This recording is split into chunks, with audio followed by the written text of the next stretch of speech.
6, verso de número 53. Marcos, capítulo de número 6, verso de número 56.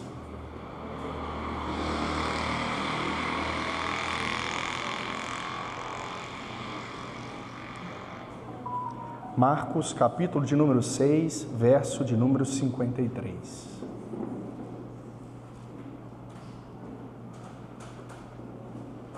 Amém? Acompanhe comigo a leitura.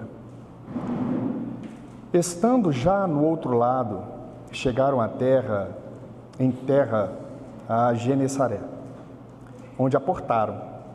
Saindo eles do barco, logo o povo reconheceu Jesus. E percorrendo toda aquela região, traziam em leitos os enfermos para onde ouviam que ele estava. Onde quer que ele entrasse, nas aldeias, cidades ou campos, punham os enfermos nas praças, rogando-lhe que os deixasse tocar, ao menos na orla de sua veste. E quantos a tocavam, saíam curados. Ora, reuniram-se a Jesus os fariseus e alguns escribas, vindos de Jerusalém. E vendo que alguns dos discípulos dele comiam pão com as mãos impuras, isto é, por lavar, pois os fariseus e todos os judeus, observando a tradição dos anciãos, não comem sem lavar cuidadosamente as mãos. Quando voltam da praça, não comem sem aspergirem. E há muitas outras coisas que receberam para observar, como a lavagem de copos, jarros e vasos de metal e camas. Interpelaram os fariseus e os escribas: por que não andam os teus discípulos de conformidade com a tradição dos anciãos, mas comem com as mãos por lavar? Respondeu-lhes: bem profetizou Isaías a respeito de vós, hipócritas, como está escrito: este povo honra-me com os lábios, mas o seu coração está longe de mim. E em vão me adoram, ensinando doutrinas que são preceitos de homens. Negligenciando o mandamento de Deus, guardeis a tradição dos homens. E disse-lhes ainda: jeitosamente rejeitais o preceito de Deus para guardardes a vossa própria tradição. Pois Moisés disse: honra teu pai e tua mãe, e quem maldisser a seu pai ou a sua mãe, seja punido de morte. Vós, porém, dizeis: se um homem disser a seu pai ou sua mãe, aquilo que podereis aproveitar de minha corbã, isto é, oferta ao Senhor, então o dispensais de fazer qualquer coisa em favor de seu pai ou de sua mãe, invalidando a palavra de Deus pela vossa própria tradição, que vós mesmos transmitistes, e fazei muitas outras coisas semelhantes a estas. Convocando ele de novo a multidão, disse-lhes: ouve-me, todos, e atendei. Nada há fora do homem que, entrando nele, o possa contaminar, mas o que sai do homem é o que o contamina. Se alguém tem ouvidos para ouvir, que ouça.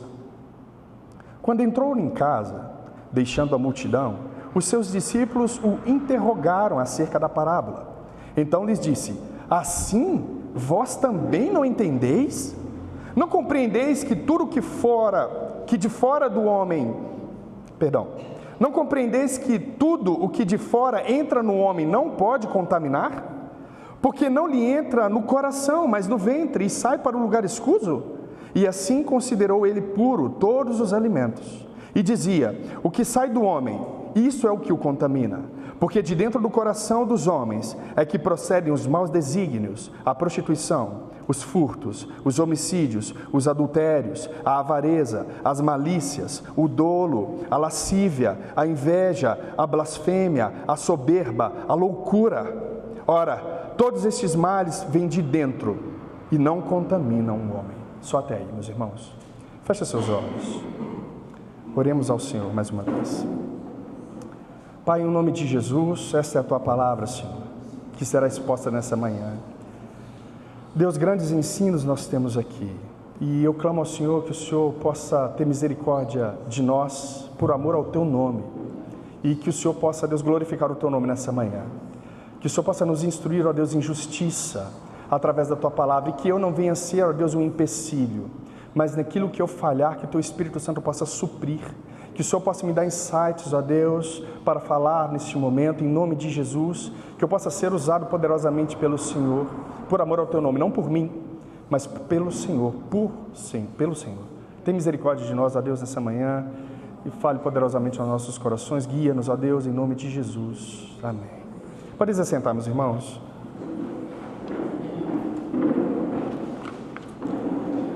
Meus irmãos, como de costume, nós estamos dando sequência à exposição do livro de Marcos. Nós falamos desde o começo do capítulo de número 1, estamos dando sequência a essa série expositiva do Evangelho de São Marcos.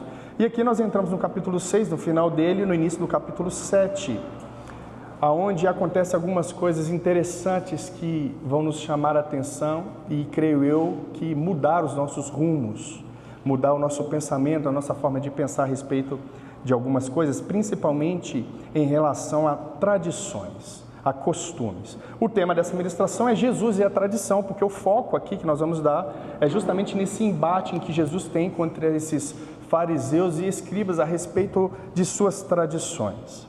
Bom, mas no primeiro ponto, do verso 53, capítulo 6, ao verso 56, nós vamos ver a respeito de uma fé que leva e que abre caminhos para que essa mesma fé seja gerada no coração de terceiros, de homens e mulheres que não conhecem o Senhor.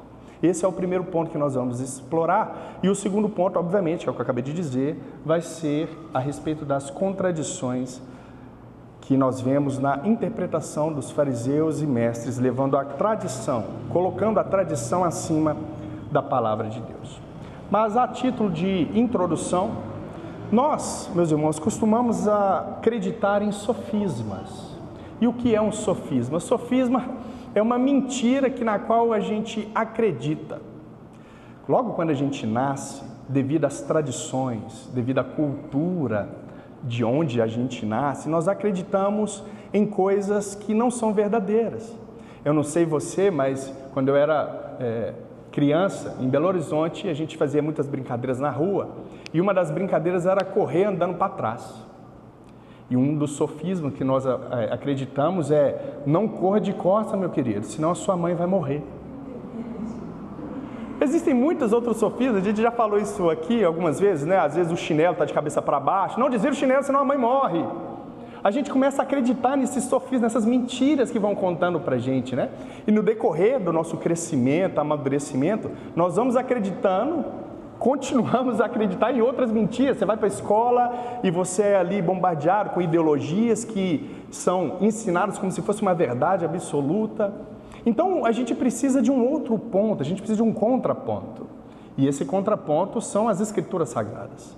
Elas são a palavra de Deus, inerrante. É com ela que nós temos a certeza absoluta daquilo que nós cremos. Meu querido irmão, sem as Escrituras, toda verdade se torna subjetiva, ou quase todas elas. Não estou falando das verdades científicas, 2 mais 2 é igual a 4, ok? Mas as verdades que dizem respeito à vida, ao conhecimento de Deus, ao relacionamento que nós temos com o Criador, todas essas verdades absolutas, elas são encontradas somente nas Escrituras Sagradas. Por isso nós devemos e prezamos pelas Escrituras Sagradas. São elas que balizam a nossa vida de fé e prática. Tudo aquilo que é colocado sobre ela, nós rejeitamos completamente. Todas as tradições, nós rejeitamos. Toda cultura, nós rejeitamos. Nós não podemos estar moldados ao mundo cultural e desprezar as Escrituras. Nós temos muitas advertências a respeito disso. Paulo, na sua carta aos Romanos, disse: olha, não vos moldeis com o mundo. Nós não pegamos a forma do mundo. O que o mundo fala, por exemplo, sobre a arte.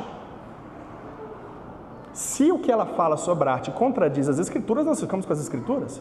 O que o mundo diz sobre a beleza, se contradiz as Escrituras, nós ficamos com as Escrituras. O que nós aproveitamos da cultura? Aquilo que é bom. Nós não desprezamos ou descartamos completamente a cultura, muito pelo contrário. Nós pegamos aquilo que é bom dela e moldamos aquilo que é ruim. Nós levamos cativo até Jesus Cristo tudo aquilo que é pecaminoso, tudo aquilo que é ruim. Qual que é o problema? O problema é que as seitas, muitas igrejas, elas tratam os seus membros e deixam eles enclausurados. É como se levasse a eles num convento e blindasse completamente a estrutura para que eles não se desenvolvam com as pessoas do mundo. Por quê? Por causa do medo de se acreditar nesses sofismas. Mas nós somos o contrário. Maior é o que está em nós, amém, irmãos? Do que o que está no mundo, amém? Maior é o que está em nós, então nós moldamos o mundo, nós damos beleza para o mundo, nós colorimos o mundo, conforme a palavra do nosso Deus, amém? Aqui no verso de número 53 até o 56 diz assim: estando já no outro lado, chegaram à terra de Genesaré, onde aportaram. Saindo eles do barco, logo o povo reconheceu Jesus. E percorrendo toda aquela região, traziam em leitos os enfermos, para onde ouviam que ele estava. Onde quer que ele entrasse, nas aldeias, cidades ou campos, punham os enfermos nas praças, rogando-lhe que os deixasse tocar ao menos na orla de suas vestes, e quando tocavam, saíam curados. Aqui nós percebemos que a fama de Jesus, mais uma vez, atrapalha a sua missão. A fama de Jesus traz dificuldade para que ele possa transitar livremente. Aonde quer que ele chegasse, quando as pessoas o identificavam, logo corriam, a fama dele se espalhava. Olha, Jesus chegou aqui num barco, tragam seus enfermos para que ele venha curar. Então a fama de Jesus, de certa maneira, dificultava o trabalho missionário dele. Tanto é que algumas vezes ele chega, quando ele cura alguém, ele fala assim: olha, não conta para ninguém não. Não é porque Jesus está sendo indiscreto, ou ele está sendo, de alguma maneira, tentando conter ali os seus milagres, é justamente para não atrapalhar a missão dele, a pregação do Evangelho. E aqui já nessa parte, nessa altura da sua obra missionária, já não tem como mais conter. A presença de Jesus, ela é notória e ela atrai realmente multidões. Agora, no final do texto, do verso 56, na parte B, vai dizer: rogando-lhe, as pessoas começaram a rogar a Jesus que deixasse tocar na orla de suas vestes. E aqui eu chamo a sua atenção. Por quê? Porque existe uma figura bíblica que toca na orla das vestes de Jesus. E qual que é essa figura? É a figura da mulher do fluxo de sangue. Nós expomos essa parte aqui. Você vai se lembrar que ela, no seu coração, crê, ela não conta para ninguém, ela crê que se ela romper a multidão que cerca Jesus e apenas tocar na orla de sua veste, ela seria curada daquela infecção, daquela hemorragia. Olha que interessante, o testemunho dessa mulher levou um grupo de pessoas a crer da mesma maneira. Isso é fantástico, meu irmão. Muitas pessoas chegaram para essa mulher e perguntaram, possivelmente, como que você foi curada? E o testemunho dela foi: eu criei no meu coração que se eu tocasse na orla de suas vestes eu seria curada, e assim aconteceu. Eu tive esse ponto de fé, e quando eu toquei nas orlas de Jesus, eu também fui curado. O que esse povo pega? Esse povo pega o modus operandi dessa mulher e faz a mesma coisa. Eles repetem os mesmos atos dessa mulher do fluxo de sangue, a ponto deles dizerem, rogaram, eles falaram com Jesus: nos deixe tocar na orla de suas vestes, como alguém que diz: não precisa se esforçar muito, Jesus, mas deixe que a gente toque em você. A gente sabe que você está cansado, que você está oprimido aí pela multidão, mas perceba, deixe-nos tocar na orla de suas vestes. E o texto vai dizer: e quantos a tocavam saíam curados. E aqui tem um ponto importante também, meu irmão, porque alguns, ao lerem, podem ficar com a impressão de que o poder sair de Jesus de maneira não controlada. Às vezes era um poder à par de Deus, é como se fosse um ente. É como se o poder de Jesus não fosse o Jesus. O poder de Deus não fosse Deus. É como se ele tocasse em Jesus e ele, sem saber, o poder saía. Como se o poder tivesse vontade própria, né? Mas não é isso que acontece. Jesus, ele deseja. Eles rogaram e Jesus permitiu. Ao tocar, Jesus curava todos que tocavam nas vestes de Jesus. Contextualizando, meu querido irmão, o seu testemunho é importantíssimo para abrir caminho para a fé no coração de outras pessoas. Você deve proclamar as benesses, as bênçãos que Deus te deu ao outro, aquele que não tem fé. No meu setor de trabalho, Eliezer trabalha comigo aqui, mas no meu setor, eu trabalho com algumas pessoas que não creem em Jesus. E toda vez que acontece alguma coisa que foge da justiça de Deus, eu vou intervir ali. Eu falo, não é bem assim. Não, você sabe o que Jesus fez comigo? Eu andava sem sentido. Eu pensei em suicídio, mas Deus me deu força, me deu sentido para viver. Sabe o que esse testemunho dessas benesses traz no coração de uma pessoa, irmão? Abre porta, traz fé, leva uma gotinha de esperança aqui. Uma sementinha é plantada, não, o seu problema de falta de sentido para a vida, eu também tive. Eu também pensei em morrer. Eu também pensei em suicídio. A sua dor não é muito distante da minha dor. Mas deixa eu te dizer uma coisa. Jesus traz sentido. Jesus me amou. Jesus me deu sentido, alegria para viver. E Ele pode dar para você também. É exatamente esse o testemunho da mulher do fluxo de sangue. Jesus me curou. Pode curar vocês também. Como que Ele te curou? Eu toquei na orla da veste dele. Então nós vamos fazer a mesma coisa. Jesus, deixe-nos tocar na orla de suas vestes. E Jesus diz, então toque.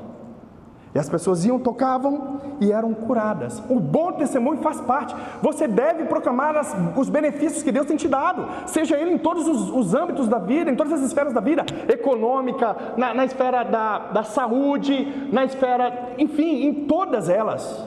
Você deve proclamar o que Deus fez na sua vida, meu irmão. Você deve testemunhar o que Ele fez. Porque o contrário disso, a falta do testemunho das benesses de Deus, levam o homem à corrupção. Sim, o mau testemunho confronta o Deus de amor. Quando você deixa de falar do testemunho benéfico que Deus trouxe para a sua vida, você o afronta, porque você deixa a outra pessoa pensar que Ele é mau, que Ele é um Deus que não cuida dos seus filhos, que Ele é um Deus distante, que não vê o sofrimento dos seus filhos. Quiçá nem existe Deus. Bom, o texto bíblico vai dizer que o nome de Deus é blasfemado entre as nações por causa do péssimo testemunho que nós damos a Ele. Romanos, no Antigo Testamento também tem. Nós não podemos fechar os nossos lábios em relação ao testemunho das boas dádivas que Deus tem nos dado. Você não pode cerrar os seus lábios, fechar, trancafiar os seus lábios. Muito pelo contrário, dê testemunho, meu irmão, dê testemunho. Um outro ponto importante que eu gostaria de destacar aqui para você é: você tem tocado nas orlas de Jesus Cristo, meu irmão? Em oração, você tem buscado a Deus para sarar a sua ferida? Para sarar a sua enfermidade? Para restaurar o seu casamento? Ou você abandonou a oração? A mulher do fluxo de sangue havia ou estava com esse fluxo há muitos anos, mas ela não desistiu. Alguns desistem. Não, já orei pelo seu pai, pela sua mãe, pela sua família, durante 10 anos eu não aguento mais. Essa mulher teve longos anos e ela não desistiu. O testemunho dela motivou outras pessoas a continuarem a buscar Jesus. Não desista dos seus filhos, meu irmão, minha irmã. Não desista da sua família, do seu esposo, esposa, mãe, filho, pai. Não desista. Toque em oração nas vestes de Jesus. Diga: Jesus, me deixe te tocar. Cura a minha ferida, cura o meu pai, cura a minha família. Não desista de orar. A questão aqui, sim, é importunar Jesus, meu irmão. A oração realmente é uma batalha e você deve batalhar, você deve importunar a Deus. E uma figura clássica dessa importunação, nós podemos dizer que é Jacó, que ao perceber um anjo, o agarra e luta com Deus, até receber aquilo que lhe convém, que era o quê? O relacionamento saudável com o seu irmão. Jacó não pediu dinheiro, não pediu um relacionamento de volta. Às vezes o seu casamento está por um fio, meu irmão, e você não ora, não pede a Deus, não entra em batalha pedindo para que Deus transforme a vida. Meu irmão, Deus pode mudar o coração da sua família assim, ó. É Ele que é o grande cirurgião. É Ele que tira o coração de pedra e coloca o coração de carne. É Ele que transforma todas as coisas. É Ele que dá santidade. É Ele que dá motivação no coração para ser feito aquilo que deve ser feito, o que é certo fazer. Não desista de orar. Meu irmão, importune Jesus, porque esse Jesus é um Deus extremamente misericordioso. Eu quero que você me toque, eu quero que saia poder de mim, me toca. E rogaram-lhe dizendo: Senhor, nos deixe tocar ao menos na orla de suas vestes. Jesus disse: toque. Sabe o que Jesus está dizendo para você nesse primeiro ponto, irmão? Toque. Toque em Jesus. Não desista. Toque nele em oração, suplique, chore, se humilhe, rasgue suas vestes, rasgue o seu coração, se humilhe diante dele, toque em Jesus, não desista, amém? Esse é o primeiro ponto. O segundo e último ponto, só que esse é um pouco mais extenso, no verso de número 1 do capítulo 7, diz assim: Ora, reuniram-se a Jesus os fariseus e alguns escribas vindos de Jerusalém, e vendo que alguns dos discípulos dele comiam pão com as mãos impuras, isto é, por lavar. O que estava acontecendo aqui, meus irmãos? As mãos impuras aqui não podem ser interpretadas como questões de higiene, ok? Os discípulos estão ali comendo muita poeira, e eles estão comendo com as mãos sujas. Não, a questão não é higiene pessoal. A questão aqui é de impureza cerimonial, é uma impureza ritual. Esse é o contraste. Verso 3. No verso 3, o Marcos, o evangelista, ele explica o motivo dos fariseus estarem interrogando Jesus a esse respeito. Por que ele faz isso? Porque a carta de Marcos, meus irmãos, ela é endereçada aos romanos, que tinha na sua maioria, a igreja aos romanos, que na sua maioria eram feitas de gentios. Haviam poucos judeus em Roma, principalmente poucos judeus convertidos ao cristianismo. Portanto, era necessário que Marcos explicasse a causa do questionamento dos fariseus e escribas. Então, nessa pequena parte, na sua Bíblia aí, vai estar entre parênteses justamente por isso. Porque o texto vai dizer: Pois os fariseus e todos os judeus, observando a tradição dos anciãos, não comem sem lavar cuidadosamente as mãos. Quando voltam para a praça, não comem sem se aspergirem água. E há muitas outras coisas que receberam para observar, como lavagem de copos, jarros, vasos de metal e camas. Então Marcos, meu querido irmão, dá essa explicação a respeito da tradição dos mestres daquele tempo. Verso de número 5.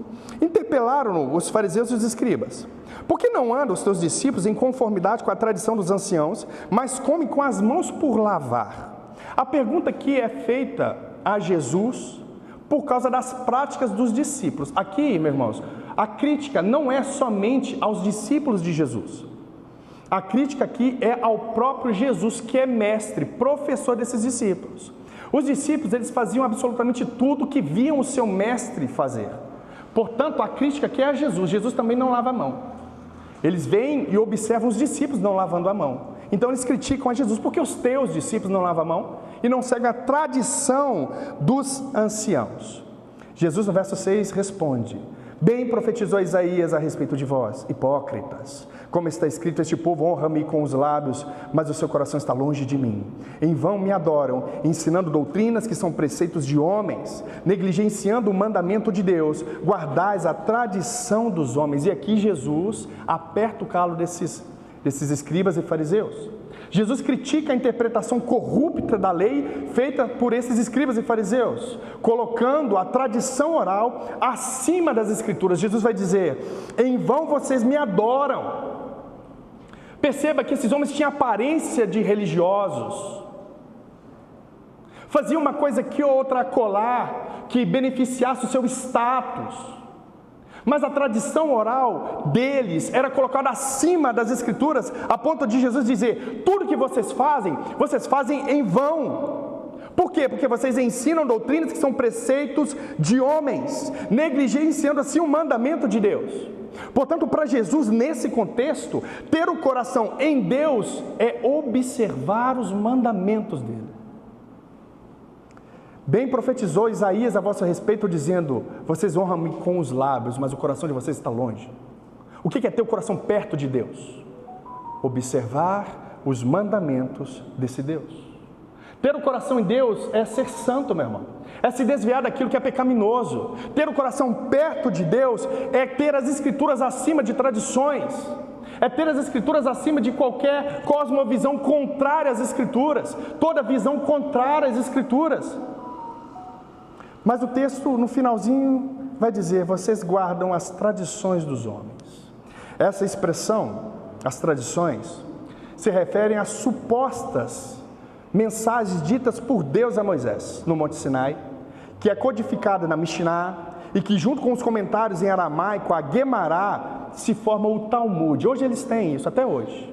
Até hoje os judeus, eles têm o Talmud em muita autoestima. Quando você vai ver algum debate entre um judeu messiânico ou não, com cristãos, na internet você vê muito desses debates, eles sempre vão, quando eles são confrontados com a interpretação das Escrituras, eles vão dizer: mas o mestre fulano de tal disse há 2, 5, 10 mil anos atrás que é assim. E o que é o Talmud? O Talmud é a compilação desses textos da lei oral judaica, comentários bíblicos, rabínicos, falam de lei e ética e da história do judaísmo. Eles pegam essa tradição oral e colocam elas em cima das Escrituras Sagradas. O que eles fazem então? Eles pervertem os mandamentos de Deus. Sim, a interpretação desses mestres, interpretadas erradas, obviamente, colocam as Escrituras em segundo plano. Aí o que acontece? Jesus, no verso 9, vai falar algo, meus irmãos, algo muito importante, importantíssimo aqui. E eu gostaria de chamar a sua atenção para isso. Porque no verso 9, Jesus vai dizer assim, jeitosamente, vocês, o que quer dizer jeitosamente aqui?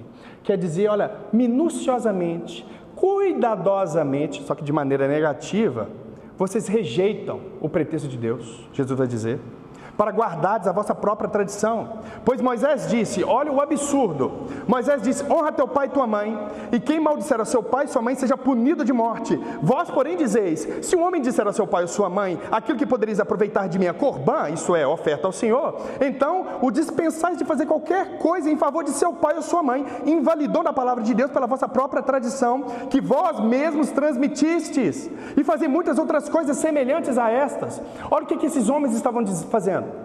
Eles pregavam a tradição, a interpretação dos mestres do passado e abandonavam a lei de Moisés. Olha que interessante. O que a lei de Moisés estava dizendo? Honra teu pai e a tua mãe. Todo suporte tem que ser dado aos pais, inclusive suporte financeiro, em todas as áreas. Homens e mulheres devem dar suporte aos pais em todas as medidas. Isso é o que está no mandamento: honra teu pai e a tua mãe. Isso é importantíssimo. Agora, isso também é muito sério, porque o mesmo texto vai dizer: quem maldisser o seu pai e sua mãe, que seja punido de morte. Olha a severidade desse mandamento, olha a importância desse mandamento, socialmente dizendo também. Isso é muito importante. E esse texto diz respeito a uma promessa muito bela: honra teu pai e tua mãe, para que te prolongue os teus dias na terra e para que tudo te vá bem. Por que muitos filhos estão vivendo o que estão vivendo? Porque eles prezam pais, mães. Abre aspas. Eu sei que existem contextos extremamente complexos de abuso sexual, de violência, eu sei. Tá, irmãos? Eu não quero tratar isso de uma maneira... porque cada caso é um caso, ok? Então deve ser tratado conforme o caso específico, mas aqui o mandamento é geral, ok? Então o amor aos pais, a honra aos pais é de maneira geral. Existem casos específicos complexos que nem sempre essa honra de maneira completa é efetuada, ok? Eu sei disso e entendo, talvez esse seja o seu caso, ok? Mas existe um limite em honrar pai e mãe. Se você quiser, a gente pode conversar isso depois, de maneira pessoal, no gabinete pastoral. Mas aqui, de maneira geral, a honra deve ser efetuada. E o que os falsos mestres fizeram? Interpretaram de uma maneira diferente. Eles colocaram uma outra lei em cima dessa lei principal. E é muito interessante, irmão, como falsos pastores, como falsos mestres, até naquele tempo, há 2000 anos atrás, tratavam e tratam hoje da mesma maneira, envolvendo dinheiro. É interessantíssimo. É interessante, porque quando envolve dinheiro, a lei de Deus ela pode ser jogada no lixo. Qual que foi a interpretação? Não, se você prometer a Deus esse valor de dinheiro aí, que era para pagar o aluguel da sua casa, e prometer esse dinheiro a Deus, isso é corbã, oferta ao Senhor. Você está livre de honrar o seu pai e sua mãe? Mentira! Se sua mãe está precisando de ajuda financeira, você não vai dar dízimo aqui na igreja não, meu irmão. Você vai pegar o dinheiro daqui e vai ajudar o seu pai e a sua mãe. Essa é a estrutura principal, família. Não despreze a sua família, não abre mão do socorro aos seus familiares. Aqui nós tratamos a palavra de Deus como palavra de Deus, nós não colocamos tradição nenhuma. Nós tentamos, meu irmão, seguir as Escrituras como elas são, e falamos e professamos aquilo que ela é. Nós não precisamos de dinheiro não, essa igreja não precisa do seu dinheiro não. Nós contamos com ele. Você, membro da igreja de redenção, é responsável por manter isso aqui. Ninguém aqui ganha salário. Todos nós somos adoradores, estamos aqui de livre coração. Doamos toda... Se vocês participassem da reunião que fala das finanças, vocês veriam a transparência que é essa igreja. Todo o seu dinheiro é usado, está tudo escrito, todo mundo tem liberdade para perguntar onde que vai dízimo, onde que vai oferta. Eu estou falando dízimo aqui por hábito, porque a gente não acredita no dízimo. Mas tudo aqui é dito para toda a igreja, nada fica escondido. Quando o pastor começar a ganhar dinheiro aqui, for assalariado, vai estar lá, salário do pastor, tanto. Vai estar lá, escrito. Ainda a igreja não tem movimento para ter um pastor pago aqui ainda. E não quer dizer que seja eu também não. Pode ser, nós estamos formando outros pastores. Mas, meu irmão, muito cuidado, viu, com o seu pastor. Muito cuidado comigo. Não deixa eu virar um ladrão, não. Não deixa eu colocar as minhas vontades financeiras em cima da palavra de Deus, não, meu irmão. Não deixa acontecer isso comigo, não. Aos irmãos dessa igreja, me chacoalhe. Fala, João, você está pecando isso aqui, arrependa, meu filho. O que esses mestres fizeram? Não, o dinheiro, o sustento que você dá para os seus pais, vamos transformar isso em corbã e você traz aqui para o templo. Olha que obra maravilhosa de Deus. Você vai estar ofertando a Deus.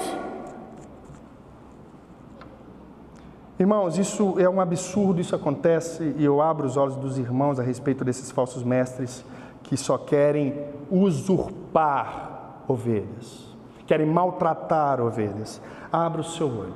Amém? E fazer muitas outras coisas semelhantes a essa. Jesus deu só um exemplo. Esses mestres, eles faziam muitas outras coisas e colocavam as Escrituras de lado, de muitas outras maneiras. Jesus só deu um exemplo aqui. Mas muitas tradições são como pedras no caminho de quem quer viver um cristianismo verdadeiro. Muitas tradições evangélicas colocam pedras nos caminhos de seus membros, pedras de tropeço mesmo. Como, por exemplo, uma dieta kosher. Uma dieta kosher é uma dieta judaica, que fala o que você tem que comer, o que você não tem que comer, o que é impuro, o que não é impuro, como você deve preparar certo tipo de alimento ou não.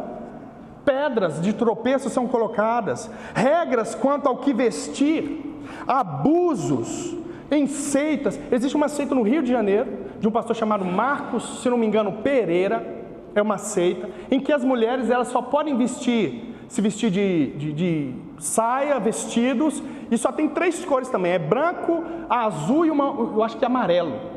Ela não pode vestir vermelho, porque senão é pomba gira.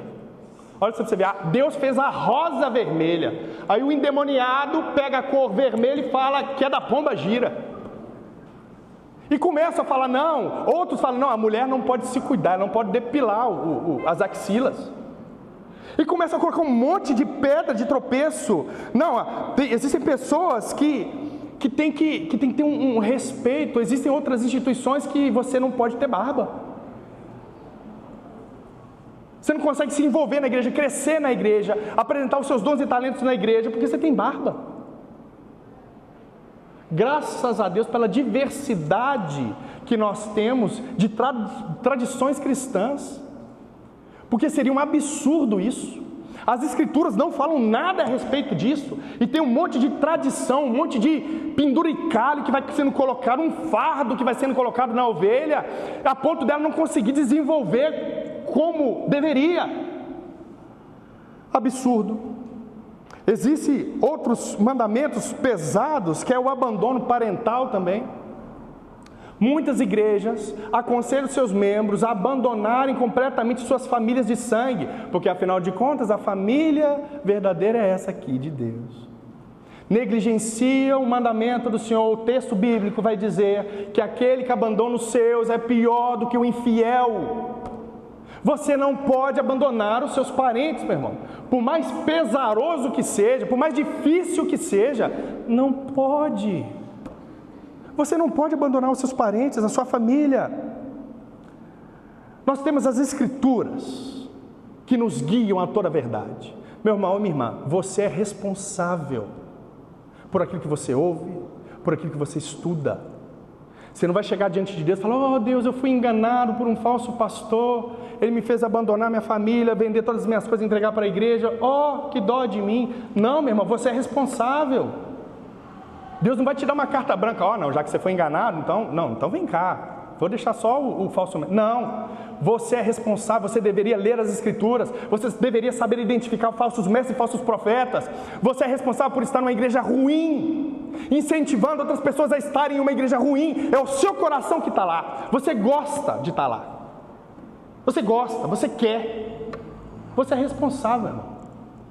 Você é responsável por aquilo que você aprende. Você não lê as Escrituras, como que você vai identificar o coração perverso de um pastor? Você não lê, não estuda, despreza quem estuda, despreza quem se esforça, e assim você vai caminhando rumo à perdição, porque você acha que está certo.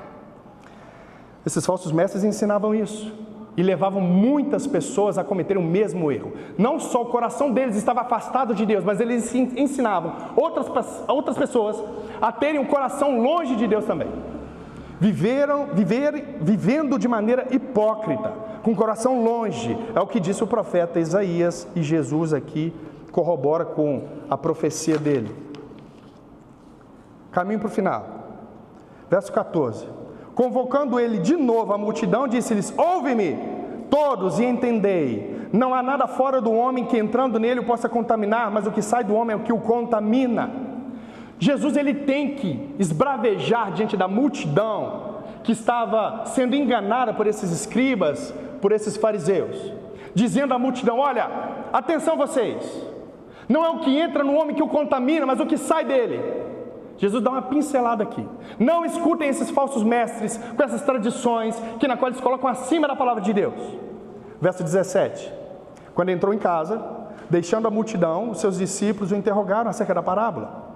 Então lhes disse: assim vós também não entendeis? Isso é muito difícil. É muito difícil.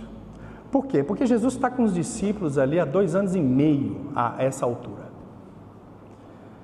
E os discípulos continuam não entendendo nada. Como é frustrante. Jesus, ele tem esses picos. Até agora vocês não entenderam. E eu falei de maneira tão clara. Nem foi uma parábola tão difícil assim. Eu só falei que o que entra no homem não pode contaminar, e sim o que sai. E vocês não entenderam. Não compreendeis que tudo que fora entra no homem não pode contaminar, porque não lhe entra no coração, mas no ventre, e sai por lugar escuso? Assim considerou puro todos os alimentos. Jesus aqui ensina de uma maneira fisiológica, meu irmão, biológica. Jesus está dizendo que tudo que você come entra aqui pelo seu canal digestivo, estômago, sai ali pelas tripas e vai embora, ok? O que eu como de maneira fisiológica, Jesus explica. O Criador do homem explica de maneira fisiológica. O que você come não pode te contaminar, meu irmão. É claro, abre aspas. Não quer dizer que você tem que comer pedra. Vocês estão entendendo? Não quer dizer que você possa comer um alimento sem sujo, um alimento... Meu filho cai no chão, tem a regra dos 3 segundos, né? 1, 2, 3, 4, 5. Pega ali. Mas, meu irmão, não quer dizer que você deve viver uma vida, né, a parte do cuidado com o seu corpo, não. Não quer dizer que você pode comer qualquer coisa que vai sair depois, não. Tá? Óbvio, né, irmãos? Por favor, você não vai comer pedra, ok? Você não vai, você vai ter uma dietinha ali. Não essa dieta kosher, viu? Mas talvez, né, uma academiazinha, enfim. Como diz o Ado, uma luta, né, para defender a família. Mas enfim. Meus irmãos, por causa dessa verdade fisiológica mencionada, todos os alimentos, atenção para isso, tá? Muita atenção para isso. Isso aqui pode libertar você de uma dúvida que você tem até hoje. Posso comer chouriço ou não posso? Meu irmão, por causa dessa verdade fisiológica mencionada, todos os alimentos sempre foram limpos. Sempre foram limpos. Isso significa que todas as leis alimentares, como as encontradas em Levítico 11, na verdade nunca foram compulsórias, nunca foram obrigatórias. Isso era a sombra do Cristo que haveria de vir, sombra daquilo que é perfeito. E aqui nós precisamos interpretar esse texto à luz do reino de Deus que chegou. O reino de Deus chegou. Eu não tenho que ter uma dieta kosher. Tá. Eu falei do chouriço, né? Que nutriente tem o chouriço? Nenhum. Um sangue feito ali que não serve para nada, nada. Não te nutre em nada, só vai encher sua barriga. Mas te deixa impuro, meu irmão? Não te deixa impuro. Nenhum tipo de alimento pode te deixar impuro. Pode fazer com que você passe mal, vomite depois. Mas impuro, cerimonialmente, diante de Deus, não. Comi um chouriço aqui agora, não vou poder ir para o culto hoje, porque... Não, meu irmão, não existe isso. Jesus, o evangelista Marcos, ele vai dar uma interpretação, e a interpretação dele a respeito dessa passagem é: e assim considerou ele puro todos os alimentos. Esse ensino precisa ser observado, meu irmão. Ok? Tire da sua mente, em nome de Jesus. O texto bíblico está aqui, não coloca a tradição, não. Existem sim seitas e outras religiões que falam: olha, você não pode comer carne de porco, olha, você tem que guardar o sábado, olha, colocando um monte de peso, e mais peso, e mais peso, você vai carregando aquele negócio. Olha o que as escrituras dizem: não coloque tradições acima das escrituras. Deus considerou puro todos os alimentos, todos. Amém, meu irmão? Amém. Versículo de número 20, e dizia: o que sai do homem, isso é o que o contamina, porque dentro do coração dos homens é que procedem os maus desígnios, prostituição, furtos, os homicídios, os adultérios, a avareza, as malícias, o dolo, a lascívia, a inveja, a blasfêmia, a soberba, a loucura. Ora, todos estes males vêm de dentro e contaminam o homem. Aí Jesus contrapõe o argumento desses fariseus e escribas. O problema não está no que entra, porque o que entra sai. O problema está no que está dentro já. O nosso problema, o que nos deixa impuros cerimonialmente, o que deveria chamar a nossa atenção ao cultuar a Deus, aí sim, talvez de uma maneira impura, são os meus pecados. Não é o que eu como, não é o que eu visto. Abre aspas.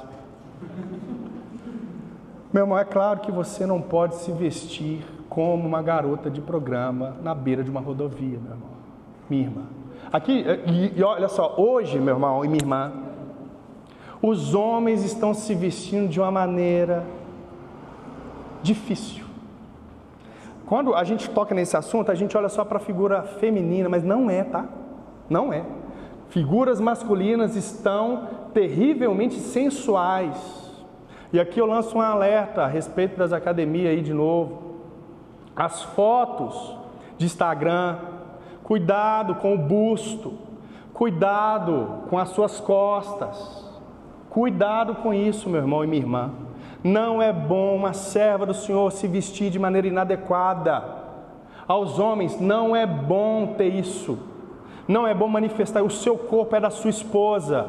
O corpo da sua esposa é para o benefício do seu marido. Você não pode viver dessa maneira, meu irmão e minha irmã.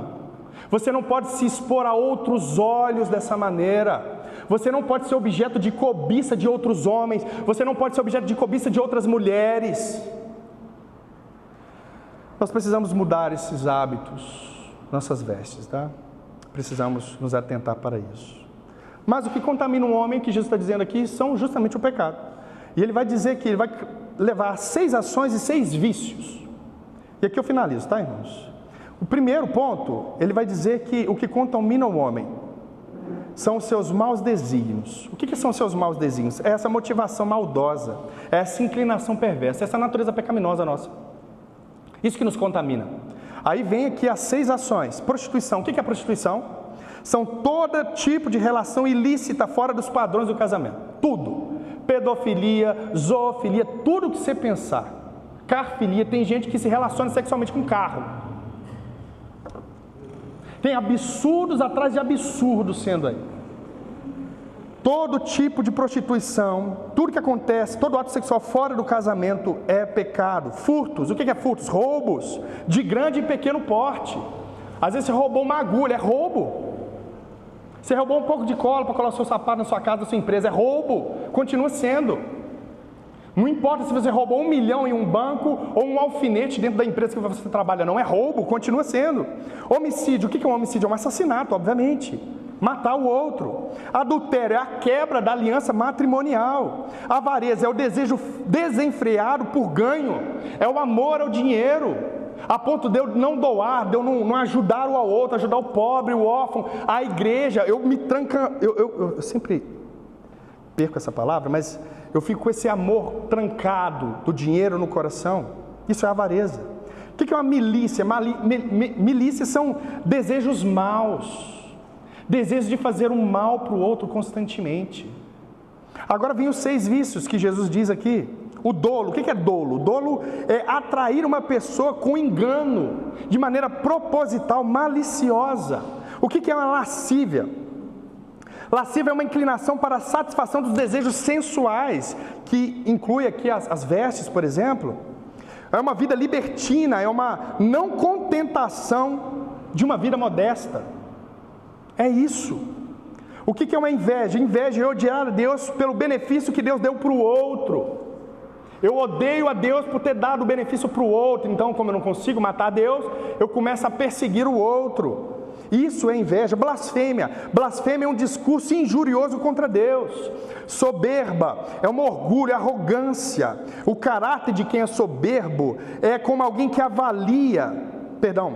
é alguém que olha para o outro com uma avaliação soberba de seus próprios poderes e méritos, despreza o outro e até trata-os com insolência e desprezo. Esse é o soberbo. E a loucura? A loucura é aquele que negligencia, é aquele que tem um descuido proposital de si e do outro. Isso é o nosso problema. Esse é o nosso problema, não é o que a gente come. Sabe como que está o coração dos fariseus e escribas? Recheado dessas depravações aqui. Recheado desses pecados, dessas 6 ações pecaminosas e desses 6 vícios pecaminosos.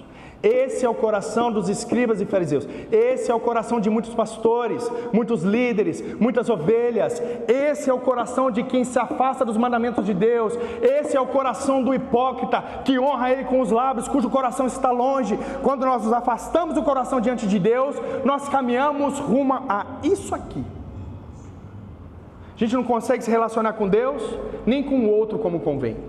Eu sempre usurpo o outro, maltrato o outro, mato o outro, roubo o outro, cobiço o outro, tenho inveja do outro. É isso. E é isso que Jesus está nos orientando, meu irmão. Muda o seu coração. O problema não está no que entra em você, o problema é o que está saindo desse coração. Agora veja, quando a Escritura é abandonada, a tradição entra, a cultura entra, os mandamentos contrários entram, a imagem do mundo entra. Quando assumimos a forma desse mundo, nosso coração se enche de quê? Pecados. Veja se esse não é o coração de muitos líderes. Veja se esse não é o seu coração, meu irmão. Veja se o mal não está aí, bem perto de você.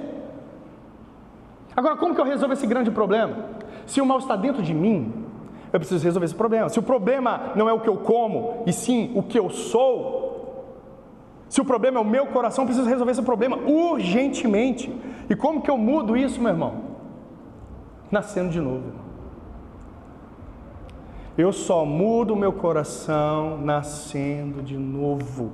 Eu só mudo meu coração quando eu me torno uma nova criatura, quando eu começo a andar segundo o Espírito, quando eu morro com Cristo e assim por diante. O que eu preciso fazer então de maneira prática? Arrependimento em oração. Se arrependa dessa vida, desse coração aqui, meu irmão. Se você encontrou algum desses adjetivos aqui na sua vida, se arrependa deles urgentemente. Porque o problema não está no que você come, o problema está no seu coração, no que você faz, no que você fala, nos seus atos. O problema somos nós. O problema é o nosso coração. Precisamos de arrependimento. Precisamos falar que Jesus, eu acho que eu nem nasci de novo. Estou aqui na igreja pregando, sou até pastor. Eu acho que nem nasci de novo. E na história da igreja é muito interessante porque alguns pastores, mediante a oração incessante da igreja, perceberam que só nasceram de novo depois que receberam uma revelação da parte de Deus. Jonathan Edwards é um deles. As irmãs começaram a orar por ele, porque ele era muito novinho. Aí ele recebeu um renovo, uma presença de Deus, e ele percebeu que ele tinha nascido de novo. Naquele momento ele já era pastor. Muitos outros na história também participaram desses eventos. Muitos outros. É necessário nascer de novo, irmão. É necessário de arrependimento desses pecados. É necessário que a graça de Deus toma e enche o meu coração. É necessário uma cirurgia, uma mudança de coração. E que nessa manhã, meu irmão ou minha irmã, você possa entender que o problema não está naquilo que você come. O problema está no seu coração. O problema está no meu coração. Nós não podemos colocar as tradições, os costumes, a cultura, o mundo acima das Escrituras. Nós não podemos invalidar os mandamentos do nosso Deus. Amém? Fique de pé. Vamos orar ao Senhor nesse sentido. Espero que Deus tenha te mostrado a dureza do seu coração, a perversidade do seu coração. E espero, no fundo do meu coração, que você, assim como eu, entre em oração e arrependimento ao Senhor. Feche seus olhos. Pai, em nome de Jesus, em primeiro lugar, Senhor, nos dê fé. Fé para entrar em oração, em um confronto, talvez em uma batalha com o Senhor. Não contra o Senhor, mas com o Senhor. Porque, ó Deus, nós temos muitas enfermidades, muitas dores. Nossos parentes, ó Deus, aqueles que estão acamados, precisam de um milagre, talvez. E, meu Pai querido, em nome de Jesus, nos ajuda, nos inclina o coração à oração, para que nós, ó Deus, possamos te tocar. Nós sabemos que o Senhor quer curar, nós sabemos que os teus braços estão estendidos, os teus ouvidos estão abertos, mas nos impulsione a oração, Senhor. Não nos faça negligenciar a oração em um nome de Jesus Cristo. Nós precisamos muito da tua graça, misericórdia, para que nós possamos, ó Deus, nos manter saudáveis, de maneira física e espiritual também, Senhor. Salva-nos dos nossos parentes, salva-nos, ó Deus, de nós mesmos, dessa inclinação pecaminosa, em nome de Jesus Cristo. Pai, não nos faça ser como esses escribas e fariseus que colocam a tradição em cima dos teus mandamentos, em cima da Escritura. Muito pelo contrário, nos faça, ó Deus, lutar em favor da verdade. Faça, ó Deus, com que essa igreja seja um baluarte da verdade, um ponto da verdade que é ministrada nessa cidade, em nome de Jesus. Abençoe, Deus, as demais igrejas que assim operam também, para a glória do teu santo e bondoso nome, nos 4 cantos dessa cidade. Que o Senhor possa prosperá-las, ó Deus, que o Senhor possa dar mais sabedoria a elas, para que elas possam, Deus, continuar ministrando o evangelho do reino do Senhor, em o nome de Jesus. Nos ajude, ó Deus, a lutar contra todos os sofismas, todas as mentiras, para a glória do teu santo e bondoso nome. Senhor, olhe para o nosso coração, e como diz o salmista, veja se há em nós um caminho mau, Senhor. Sonda-nos e nos guie rumo ao caminho da verdade, rumo a veredas de justiça. Limpa o nosso coração, ó Deus. Limpa as nossas vestes, perdoa os nossos muitos pecados. Deus, nos dá um novo coração, Senhor. Livra-nos do orgulho, da vaidade, da prostituição, da lascívia, do adultério, do roubo, da mentira, do dolo. Nos livra, ó Deus, de toda perversidade, sensualidade, em o nome de Jesus, ó Deus. Que o nosso corpo seja entregue ao Senhor. Que nós, ó Deus, de fato, possamos morrer para nós mesmos, para viver para o Senhor. Agora não vivo mais eu, mas Cristo vive em mim. Nos ajude, ó Deus, a proclamar isso, nos ajude a vivenciar isso, a Tua vida em nós. Em nome de Jesus, nos livre de todos os nossos desejos pecaminosos, nos dá força e motivação para lutar contra essa inclinação. Em nome de Jesus. Pega os seus braços, meus irmãos. Que a graça de nosso Senhor Jesus Cristo e o amor de Deus, o nosso Pai, e as doces consolações do Espírito Santo sejam com cada um de nós. Em nome de Jesus. Vão em paz. Que Deus os abençoe. Em nome de Jesus. Amém.